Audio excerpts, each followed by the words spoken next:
नमस्कार साथियों, आज अपन बात करेंगे लेबर पेन के बारे में। लेबर पेन क्या है और इम्पोर्टेंट विषय भी है और क्लिनिकल पर्पस से बहुत इंपॉर्टेंट विषय है। प्रैक्टिकल के अंदर आपको जब भी ऑप्शन गायनिक में आपकी ड्यूटी लगेगी तब आपको पता करना है कि लेबर पेन क्या है, लेबर पेन सही वाला है, इनकी ट्रू लेबर पेन है या फॉल्स लेबर पेन है। और हर एक महिला को लेबर के अंदर इतना दर्द होता है कि 10 हड्डियां फ्रैक्चर हो जाए, इतना दर्द होता है। वैज्ञानिक कहते हैं ये दर्द जो है महिला ही सहन कर सकती है, पुरुष में इतना सहन करने की क्षमता नहीं है। और इस लेबर पेन को हमें पहचानना है कि ये लेबर पेन क्यों होता है, इसके पीछे की क्या वजह है।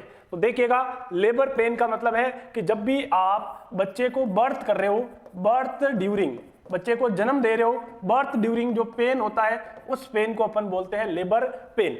लेबर पेन जो शुरुआत में होता है, अर्ली जो लेबर पेन होता है, ये यूट्राइन्स के अंदर कॉन्ट्रैक्शन चलते हैं। अर्ली पेन का जो कारण है वो यूट्राइन कॉन्ट्रैक्शंस हैं। यूट्रस के अंदर जो कॉन्ट्रैक्शन चल रहे हैं उसकी वजह से उस महिला को लेबर का दर्द हो रहा है। शुरुआत में जब अपने बात की थी डीएचए जाता है प्लेसेंटा के पास, प्लेसेंटा एस्ट्रोजन बनाती है और जैसे ही एस्ट्रोजन का लेवल जो है बढ़ जाता है उस वक्त जो है डिलीवरी प्रोसेस वो स्टार्ट हो जाता है। और यूट्रस के अंदर जो कॉन्ट्रैक्शंस हो रहा है, ऑक्सीटोक्सिन के जो रिसेप्टर है ये रिसेप्टर बढ़ जाएंगे और जो एक पेन है वो स्टार्ट हो जाएगा during the uterine contractions. Uterine contraction जो है वो ये होने जाएगा, यूट्रस को जो नर्व सप्लाई जाती है ये किस वजह से होती है, T10 टू L1 सेगमेंट की जो नर्व सप्लाई जाती है इसकी वजह से महिला को अर्ली पेन होता है। तो अर्ली पेन का अपन लोगों ने कारण पता कर लिया, ये यूट्राइन कॉन्ट्रैक्शंस की चलने से और ऑक्सीटोक्सिन के जो रिसेप्टर जो है वो एक बच्चे के नीचे की तरफ मूवमेंट करवाने को, डिलीवर करवाने को ले ऑक्सीटोक्सिन के रिसेप्टर हाईएस्ट होते हैं, इसकी वजह से जो है अर्ली पेन होता है। बाद में जो है ये कॉन्ट्रैक्शंस प्रोग्रेसिव चलते रहेंगे और लेट जो पेन होता है, लेट पेन का बड़ा जो कारण है ये है सर्वाइकल डायलेशन। क्या रहेगा, सर्वाइकल डायलेशन जो है ये जो कारण है लेट पेन का। शुरुआत में तो ऑक्सीटोक्सिन के रिसेप्टर बड़े, कॉन्ट्रैक्शन चालू हो गया यूट्रस में और धीरे धीरे जो है कॉन्ट्रैक्शन चलने से सर्वाइकल डायलेशन होगा। तो ये बाद में जो दर्द हो रहा है सर्वाइकल डायलेशन के प्रोग्रेस होने की वजह से, सर्विक्स जो है वो डायलेट हो जाता है। मैक्सिमम जो सर्विक्स डायलेट होता है वो 10 सेंटीमीटर होता है। सर्विक्स क्या करता है, जो शॉर्टनिंग होता रहता है, डायलेट होता है तो शॉर्टनिंग होगा और इसके जो बीच का जो गैप है ये गैप बढ़ जाएगा, ये गैप जो है 10 सेंटीमीटर तक का हो जाएगा। तो सर्वाइकल डायलेशन जो है वो लेट पेन का बड़ा कारण है। सर्विक्स को जो नर्व सप्लाई जाती है, नर्व सप्लाई जो सर्विक्स को जाती है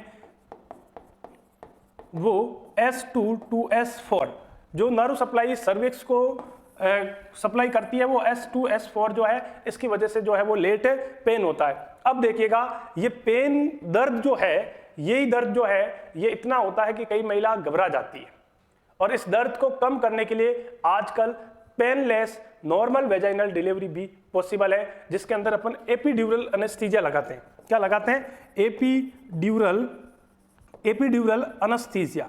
एपिड्यूरल एनेस्थीसिया के अंदर जो है वो नॉर्मल वेजाइनल डिलीवरी पॉसिबल है क्योंकि ये सेंसरी को ब्लॉक करता है, ये मोटर को ब्लॉक नहीं करता है। तो मदर जो पुशिंग एफर्ट्स है और जो कॉन्ट्रैक्शंस है वो बिल्कुल रेगुलर रहेंगे और इसके अंदर कोई तरीके का प्रॉब्लम नहीं होगा क्योंकि इसके अंदर सिर्फ अपन जो ब्लॉक कर रहे हैं वो सेंसरी को ब्लॉक कर रहे हैं और जो दर्द का कारण है वो सेंसरी है और मूवमेंट जो है इसके अंदर चलेगा। तो ये इस तरीके के पेनलेस डिलीवरी भी आजकल होती हैं और इसको प्रेफरेंस देना चाहिए और आगे अपन इसके बारे में बात करेंगे। अब अपन बात करते हैं जो दर्द होते हैं, दर्द के 2 कारण पता कर लिए। जो शुरुआत में दर्द हो रहा है, इस दर्द का बड़ा कारण क्या था, इस दर्द का था यूट्राइन कॉन्ट्रैक्शंस। ये भी क्वेश्चंस पूछा हुआ है कि जो अर्ली लेबर के अंदर पेन होता है, इस अर्ली लेबर के पेन का बड़ा क्या कारण है, यूट्राइन कॉन्ट्रैक्शंस।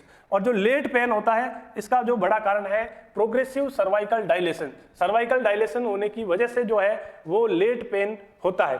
फिर क्वेश्चंस पूछा जाता है कि ये जो दर्द है, इस दर्द को अपन 2 कैटेगराइज करते हैं, 2 पार्ट के अंदर कैटेगराइज करते हैं। पहला जिसको अपन बोलते हैं ट्रू लेबर पेन और दूसरा जो बोलते हैं false labour pain. True labour pain का मतलब है सच्चा, सच्चा का मतलब यहां से क्या है, अब जो पेन हो रहा है इसका मतलब अभी आपका लेबर प्रोसेस स्टार्ट होने वाला है, और फॉल्स पेन जो है इसका मतलब अभी जो है आपके पास में टाइम है, अभी आपका जो है बच्चे का बर्थ नहीं होगा, इसमें अभी वक्त लगेगा। तो ट्रू लेबर पेन और फॉल्स लेबर पेन में कैसे अपन डिफरेंस कर सकते हैं यदि हमारे पास में हॉस्पिटल में पेशेंट आया है तो देखिएगा, यदि पेन जो फील हो रहा है felt in true labour pain, true labour pen जो फेल्ट होता है ये लोअर यूट्राइन सेगमेंट के अंदर, लोअर यूट्राइन सेगमेंट के अंदर जो है वो दर्द रहेगा, और ये जो दर्द लोअर यूट्राइन सेगमेंट में रहते हुए धीरे धीरे पीछे की तरफ फैलेगा, तो रेडिएट होगा बैक की साइड। तो ये क्या होगा, ये रेडिएटेड इन बैक साइड के अंदर ये रेडिएट होगा, यानी कि दर्द का कारण लोअर यूट्राइन सेगमेंट भी है, और धीरे धीरे दर्द बढ़ रहा है, इतना बढ़ रहा है कि पीछे कमर की तरफ जो है दर्द जा रहा है। इसका मतलब जो दर्द हो रहा है ये सच्चा दर्द हो रहा है, लेबर के अंदर ट्रू लेबर पेन हो रहा है। पहले फॉल्स लेबर पेन होता है, फिर ट्रू लेबर पेन होता है। एक महिला जब उसका बच्चे को लेबर रूम में बर्थ करने से पहले जो है उसको फॉल्स लेबर पेन होगा, फिर ट्रू लेबर पेन होगा। जब ट्रू लेबर पेन होगा तभी उस महिला को लेबर रूम में लेके जाएंगे और बच्चे की जो डिलीवरी है वो अपन करवाएंगे। फॉल्स लेबर पेन हो रहा है तो हम उसको अभी विजिलेंस रख रहे हैं, ऑब्जर्वेशन के रख रहे हैं, अभी उसको डिलीवरी होने में, बच्चा बर्थ करने में अभी वक्त है। और जो फॉल्स लेबर पेन होता है ये लोअर यूट्राइन सेगमेंट में होता है, लोअर यूट्राइन सेगमेंट के अंदर ही होगा, ये रेडिएट नहीं होगा, बैक की साइड जो है ये रेडिएट नहीं होगा, जबकि ट्रू लेबर पेन जो है वो बैक की साइड जो है वो रेडिएट होगा। अगला बात करते हैं कॉन्ट्रैक्शंस की। इसके अंदर जो कॉन्ट्रैक्शंस हैं वो एक रेगुलर इंटरवल में रहेंगे, रेगुलर इंटरवल के अंदर रहेंगे, रेगुलर रहेंगे, और इसमें क्या रहेंगे, इरेगुलर रहेंगे। इरेगुलर जो है वो हो सकता है या फिर रहेंगे नहीं, एब्सेंट जो है वो कॉन्ट्रैक्शंस हो सकते हैं। इंटेंसिटी इसमें क्या रहेगी, बढ़ेगी, जबकि इसमें इंटेंसिटी क्या रहेगी, कम रहेगी, या फिर इंटेंसिटी जो है वो देखने को नहीं मिल सकती है। ड्यूरेशन जो है वो इसके अंदर ड्यूरेशन भी बढ़ेगा, और इसके अंदर ड्यूरेशन क्या रहेगा, कम रहेगा, या फिर क्या रहेगा, या एब्सेंट रहेगा। फ्रीक्वेंसी जो है इनकी ज्यादा रहेगी, इनकी फ्रीक्वेंसी जो है कम भी रह सकती है और ना भी रह सकती है। तो ये अपन इसके अंदर जो है फर्क करेंगे। सर्वाइकल डायलेशन जो है वो इसके अंदर अपन को देखने को क्या मिलेगा, सर्वाइकल डायलेशन जो है इसमें प्रोग्रेसिव देखने को मिलेगा, और इसके अंदर सर्वाइकल डायलेशन जो है वो अपन को नहीं देखने को मिलेगा, एक एब्सेंट रहेगा, सर्विक्स डायलेट नहीं होगा। सो इसके अंदर प्रेजेंट रहता है, सो जो है वो इसके अंदर क्या रहेगा, प्रेजेंट रहेगा। सो का मतलब है कि आपको ब्लड बैग जो है वो आपको नजर रहेगा। एक जो बैग है, बैग ब्लड, इनकी डिस्चार्ज है वो वेजाइनल डिस्चार्ज आ रहे हैं, एक बैग का फॉर्मेशन हो गया है और ब्लड ही जो है वो डिस्चार्ज आ रहा है, तो इसको अपन बोलेंगे सो। जबकि सो इसके अंदर क्या रहेगा, सो इसके अंदर एब्सेंट रहेगा, सो हमें देखने को नहीं मिलेगा फॉल्स लेबर पेन के अंदर। Bag of membrane, amniotic fluid का जो बैग ऑफ मेम्ब्रेन है ये अपन पर वेजाइनल फील करेंगे, तो पर वेजाइनल फील करने से ये हमें जो है, ये हमारे फिंगर से जो है वो अपन को एक बैग ऑफ मास्क जो है वो देखने को मिलेगा, जबकि ऐसा यहाँ देखने को नहीं मिलेगा, एब्सेंट रहेगा। इसका मतलब है कि अब एमनियोटिक फ्लूइड नीचे आ रहा है और एक बैग ऑफ मास्क का फॉर्मेशन हो गया, अब थोड़ी देर के अंदर ये फटेगा और बच्चे की जो है डिलीवरी होगी। अब देखिएगा एक और पता कर सकते हैं, और इस जब भी महिला लेबर रूम के अंदर आती हैं तो अपन उसका बोवल क्लीन करते हैं, क्योंकि लोडेड जो बोवल है वो अपने कॉन्ट्रैक्शंस को भी इनिबिट कर सकती हैं, स्पेस को भी थोड़ा ऑक्यूपाई होने में कमी कर सकती हैं, इस तरह की प्रॉब्लम कर सकती है। इसलिए अपन इस महिला के बोवल को क्लीन करने के लिए सेडेटिव एनिमा देते हैं। सेडेटिव इसलिए देते हैं क्योंकि पेन इस महिला को हो रहा है, बोवल को हमें क्लीन करना है, क्योंकि लोडेड जो बोवल है वो अपना क्या कर सकती है, कॉन्ट्रैक्शंस को इनिबिट कर सकती है, प्रॉब्लम क्रिएट कर सकती है, कॉन्ट्रैक्शंस कम करवा सकती है। तो जब भी अपन इसको सेडेटिव एनिमा देंगे तो जो दर्द है वो इसमें रिलीव नहीं होगा, नॉट रिलीव, दर्द कम नहीं होगा। जबकि फॉल्स लेबर पेन के अंदर अपन सेडेटिव एनिमा देंगे तो पेन जो है वो क्या हो जाएगा, रिलीव हो जाएगा। पेन जब रिलीव हो रहा है इसका मतलब क्या हो रहा है, फॉल्स लेबर पेन। तो ये अपन ने डिस्कस किया है कि किस तरीके से जो है वो ट्रू लेबर पेन होता है और फॉल्स लेबर पेन होता है। एक बार अपन इस चीज को वापस रिपीट कर लेते हैं। हर बार एग्जाम के अंदर जो है वो क्वेश्चंस पूछा हुआ है, एग्जाम सेकेंडरी मैटर है, अपना प्राइमरी मैटर क्या है कि इस तरीके के पेशेंट को अपन को हैंडल करना है, आइडेंटिफाई करना है कि सच में इसको लेबर पेन हो रहा है या इसको फॉल्स लेबर पेन हो रहा है। तो एक अच्छी स्किलफुल जो नर्स है वो इस चीज को देखेगी, क्या फर्क करेगी ट्रू लेबर पेन और फॉल्स लेबर पेन के अंदर, कि सबसे पहले दर्द को देखेगी। एक जो सच्चा ट्रू लेबर पेन होता है वो मैंने बताया था बाद में होता है, तो ट्रू लेबर पेन जैसे ही होगा वो उसका लोअर यूट्राइन सेगमेंट में तो दर्द होगा ही होगा, साथ में उस दर्द का क्या होगा, रेडिएशंस होगा और पीछे बैक साइड के अंदर जा रहा है, इसका मतलब जो है वो ट्रू लेबर पेन है। सिर्फ लोअर यूट्राइन सेगमेंट में ही पेन हो रहा है तो इसका मतलब अभी फॉल्स लेबर पेन है। सेकेंडरी बात करते हैं कॉन्ट्रैक्शंस। कॉन्ट्रैक्शंस इसमें एक रेगुलर इंटरवल के अंदर आएंगे और उसका जो कॉन्ट्रैक्शंस का फ्रीक्वेंसी है वो भी एक रेगुलर इंटरवल के अंदर आएगा, जबकि इसके अंदर इरेगुलर देखने को मिलेगा।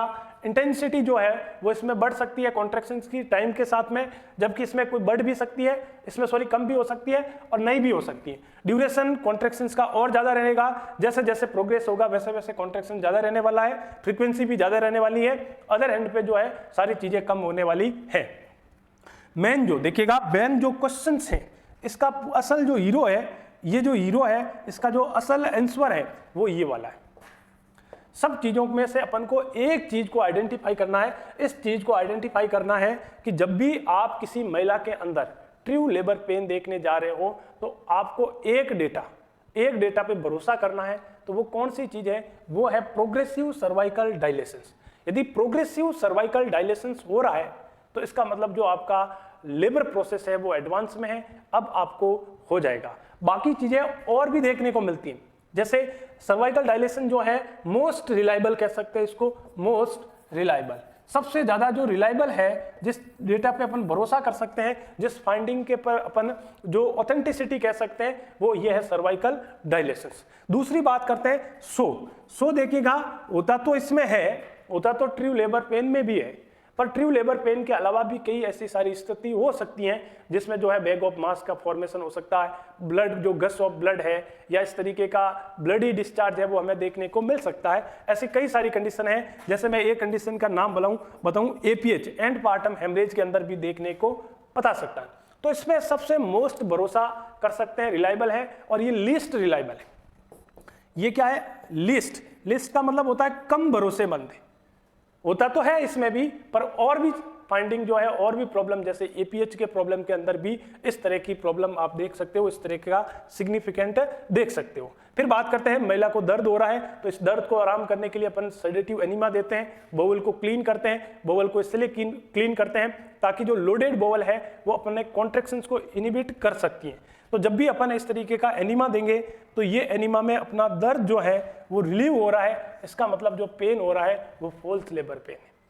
और एनिमा देने के बाद भी जो है सर्वाइकल डायलेशंस हो रहा है, पेन नहीं रुक रहा है, इसका मतलब जो है वो कौन सा पेन है, वो ट्रू लेबर पेन है। तो आई होप सो आपको लेबर पेन के बारे में मालूम चला कि लेबर पेन क्यों होता है, शुरुआत में क्यों होता है, लास्ट में क्यों होता है, कितने टाइप का है और क्या क्या इसकी क्लिनिकल फाइंडिंग है, और कौन सी मोस्ट रिलायबल है और कौन सी लिस्ट रिलायबल है। तो आई होप सो आपके नॉलेज में इंक्रीमेंट हुआ होगा। यदि आपके नॉलेज में इंक्रीमेंट हुआ है तो लाइक शेयर सब्सक्राइब कीजिएगा। Thank you.